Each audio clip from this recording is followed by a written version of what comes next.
அப்பாவின் அடக்கியாளும் குணம் காரணமாக குழந்தை பருவத்திலிருந்து நட்பு என்று யாரோடும் இதுவரை ஏற்பட்டதில்லை.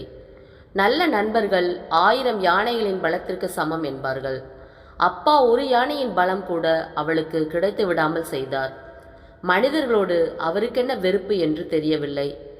மனிதர்களோடு மட்டுமில்லை, எதனோடும் சிநேகமில்லை. அப்படிப்பட்டவருக்கு அந்த பெண் மீது மட்டும் எப்படி பிரியம் வந்ததோ? ஆச்சரியம்தான். யாருக்குமே பிடிக்காத அப்பாவை அவளுக்கு மட்டும் பிடித்திருப்பது அதைவிட ஆச்சரியம். நண்பர்கள் யாரும் இல்லாத சூழலில் வேறு வழியின்றிதான் அவள் தாயை தேடிச் சென்றாள். அங்கே தாயின் நிலையோ இதைவிட பரிதாபமாக இருந்தது. அம்மாவின் மீது இருந்த வெறுப்பும் கோபமும் கூட இப்போதில்லை. அவளுடைய பிரச்சனைகள் தீர தன்னால் என்ன முடியுமோ அதை செய்ய முனைந்தாள்.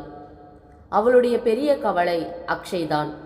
புருஷனை கவனிக்க போய் பிள்ளையை கவனிக்காமல் அவன் கெட்டுப்போக காரணமாகிவிட்டோமே என்ற குற்ற உணர்வில் தவிக்கிறாள். அவன் எல்லோரையும் போல நல்ல மகனாகிவிட்டால் அதைவிட பெரிய சந்தோஷம் அவளுக்கு கிடைத்து விடாது. அவன் மட்டும் பொறுப்பும் வருமானமும் இருப்பவனாக மாறிவிட்டால் புருஷன் என்னும் அட்டப்பூச்சியை தட்டிவிட்டு பிள்ளையின் நிழலில் அவள் நிம்மதியாக தன் அழகு நிலையத்தை கவனித்து கொள்ளலாம். போதை நிவாரண மருத்துவர் ஒருவரை அவளுக்கு நன்கு தெரியும். அவர்களது நிறுவனம் மூலம் டூர் வந்திருக்கிறார். அவரிடம் இரவே பேசி நேரம் வாங்கினாள். 2 நாட்கள் தாய் வீட்டில் தங்கியதற்கு நன்றி கடனாக அவனை போதையிலிருந்து மீட்டெடுத்து தாயிடம் ஒப்படைத்துவிட வேண்டுமென்று எண்ணத்தோடுதான் அவள் அலுவலகத்திற்கு கிளம்பி வெளியில் வந்தாள். குடியிருப்பின் வாயிலருகில் எதிர்பட்ட உருவத்தை கண்டதும் ஒரு வினாடி திகைத்து முகம் வளர்ந்தாள். நந்தன், என்னப்பா இப்படி திடீர்னு வந்து இன்ப அதிர்ச்சி கொடுக்கிற? நந்தன் அவளை ஆசை தீர ஒருமுறை பார்த்தான். உன் மொபைலை தொலைச்சிட்டியா? இல்லையே. ஏன்? 2 நாளாக உன் மிஸ்டு கால்ஸை பார்த்தியா? நீயும் பேசலை, நான் பண்ணினாலும் எடுக்கிறதில்ல. உனக்கு என்னாச்சு ஏதாச்சோன்னு புரியாமல் நான் தவிச்ச தவிப்பு. உடனே உன்னை பார்க்கணுன்னு அடுத்த விமானத்தை பிடிச்சு வந்து இறங்கிட்டேன். ஹோட்டலில் ரூம் எடுத்து சுகமாக ஒரு குளியல் போட்டுட்டு கரெக்டாக வந்து உன்னை பிடிச்சிட்டேன். எப்படி நம்ம வேகம்! சோப்பு வாசனை நல்லா இருக்கு. ஜோக்கா? என்கிட்ட பேசக்கூட நேரம் இல்லாமல் அப்படி என்ன வேலை உனக்கு? நிறைய வேலை தான். நிதானமாக சாயங்காலம் வந்து சொல்கிறேன். அதுவரை ரூம்லேயே ரெஸ்ட் எடு. புது வேலையில் இன்னைக்கு தான் சேர போகிறேன். மணி ஆயிடுச்சு, நான் வரட்டுமா? அவள் ஆட்டோ ஒன்றை நிறுத்தி அவசரமாய் ஏறி சென்றாள். முதல் நாள் என்பதால் பெரிய வேலை ஒன்றுமில்லை. அறிமுக படலங்களுக்கு பின் அவளுடைய வேலைகளை பற்றி அவளுக்கு விவரித்தனர். சற்று சீக்கிரமே அவள் புறப்பட அனுமதியும் அளித்தனர். நேராக அவன் தங்கியிருந்த ஹோட்டலுக்கு வந்தாள். வரவேண்டும் மகாராணி. அவன் ஏர் இந்தியா மகாராஜா போஸில் வரவேற்றான். என்ன தைரியம் இருந்தா ஒரு ஆம்பளை தனியாக இருக்கிற இடத்துக்கு தனியாக வருவேன். அவள் அடிப்பது போல் கை ஓங்கினாள். காஃபி சொல்லவா? அப்படியே சூடா போண்டா இருந்தாலும் நல்லா இருக்கும். மத்தியானம் எதுவும் சாப்பிடல. அவன் ரூம் சர்வீஸை அழைத்து சொல்லிவிட்டு அவள் எதிரில் அமர்ந்தான். அழகான சூழல், அழகான காதலி. இப்போ நான் உன்னை என்ன செய்ய போகிறேன்னு தெரியுமா? ஒன்றும் செய்ய மாட்டேன். அவ்வளோ நம்பிக்கையா என் மேலே?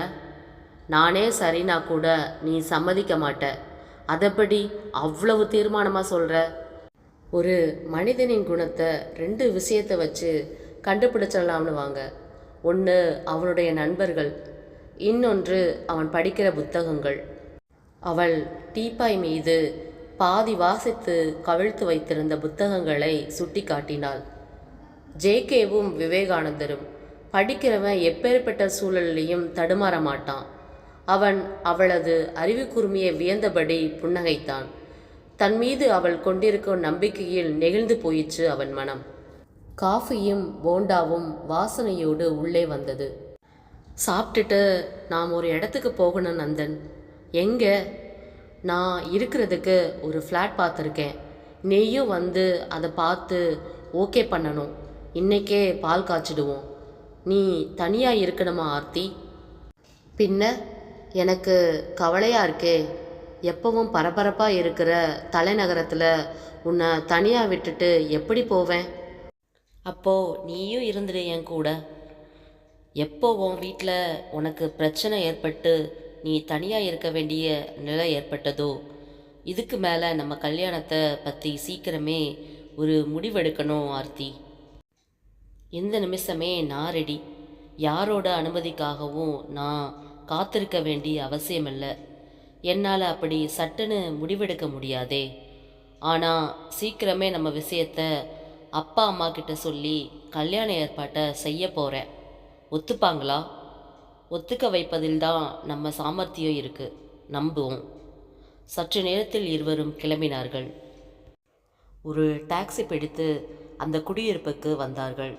வீட்டுக்கு சொந்தக்காரர் ஏற்கனவே வந்திருந்தார்.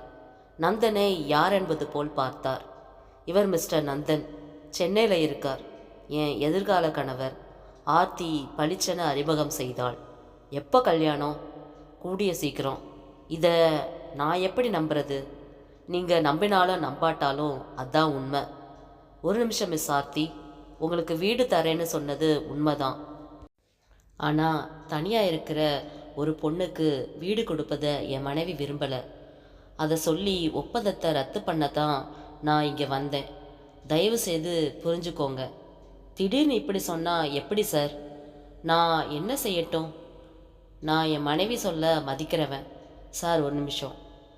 இவளை என் மனைவியாக இப்போவே நான் ஏற்றுக்கிட்டா வீடு கொடுப்பீங்களா?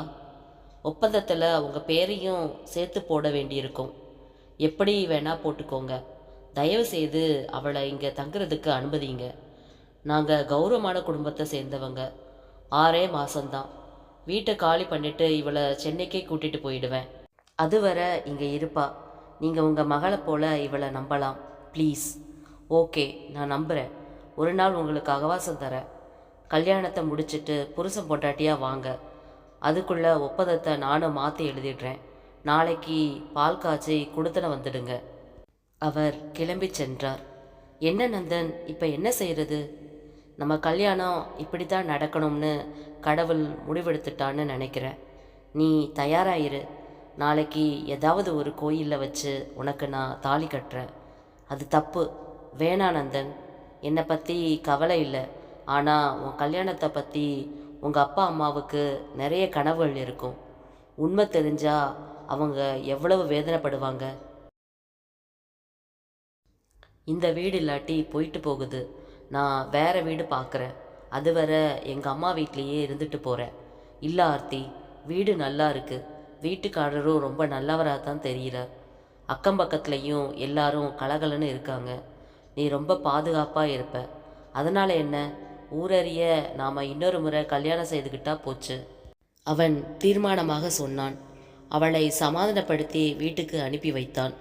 வீட்டில் அம்மாவும் அக்ஷயும் அவளுக்காக காத்திருந்தார்கள்.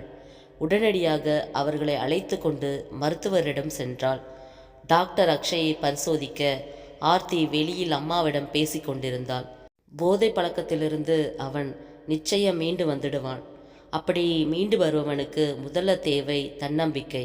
அதைவிட முக்கியமானது தாயன்பு. இனியாவது நீ அதை அவனுக்கு முழுசாக கொடுக்கணுமா? பிள்ளை தான் முக்கியம்னு அடித்து சொல்லு. உன் புருஷன்கிட்ட என்ன செய்துடுவார்? இஷ்டம் இருந்தால் உனக்கு புருஷனாக இருந்துட்டு போகட்டும். இல்லாட்டி விட்டுட்டு போகட்டுமே. செத்துட்டார்னு நினச்சி இவனை கவனி. அவனுக்குள்ளேயும் கடவுள் ஏராளமான சக்தியை வச்சிருப்பார். அதை அவன் உணர்றதுக்கு நீ வழிகாட்டு.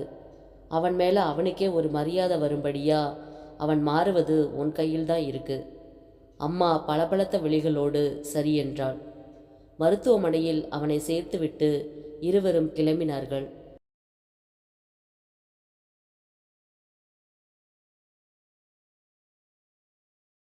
என்னை பற்றி எப்பவாவது யோசிச்சிருக்கியாமா நீ? வரும் வழியில் அம்மாவிடம் கேட்டாள் அவள்.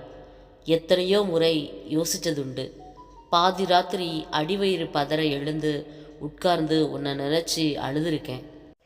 அப்புறம் ஏன் ஒரு தடவை கூட என்னை வந்து பார்க்க முயற்சிக்கலை?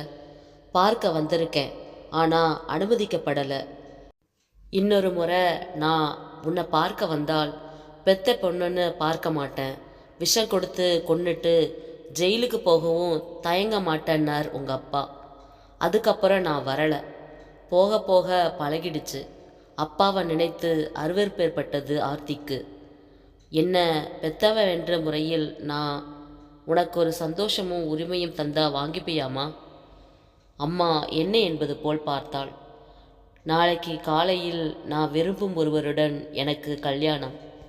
உனக்கு இஷ்டம் இருந்தா வந்து கல்யாணத்தை நடத்தி எங்களை ஆசிர்வதிக்கலாம். அம்மா சட்டென அவளை அணைத்து கொண்டு நெகிழ்ந்தாள். இதுக்கு எனக்கு அருகதை இருக்கா ஆர்த்தி என்றவள் குரல் உடைந்தது.